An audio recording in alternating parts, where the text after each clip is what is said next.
My name is Andrew Wright, and I contribute to the last chapter in Alan's book.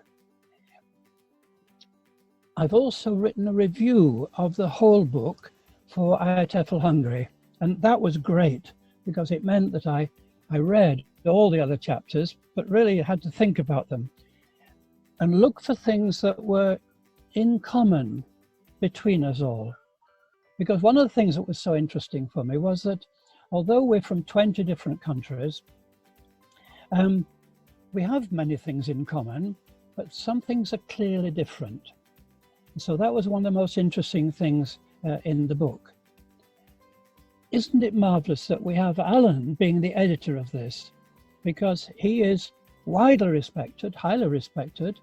At the same time, although he's there at the top of the field, instead of being somebody who's just trying to sell the old stuff, he's constantly trying to see things freshly. And this book is that. Plus all his global contacts. So 20 people from 20 different parts of the world have all been contributed to this idea. One of the key things that comes out of it for me is the idea of relating teaching and learning. So this is not about teaching, because we can't separate the two, teaching and learning.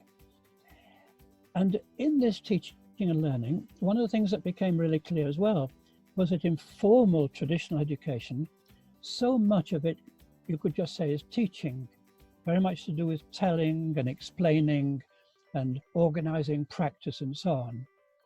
And yet, the contributors have all pointed out from their life experience, and my guess is that it would apply to all of us, that we have to experience things, not just study them, in order to really learn them and take them on as our own. So the first point I want to make then is this idea of the difference between studying and experiencing. And the contributors, if you read the book, you'll find lots of ideas on that. Experiencing can focus on the language. For example, if you're playing an enjoyable game, it might well focus on particular grammatical points. So a game would do that. And then experiencing the language in a broader kind of way, story sharing, of course, would be another one. And various contributors offer the things that they've done in these two areas. So we can have experiencing not opposed to drill practice, but very much as part of the whole, part of everything that you're doing.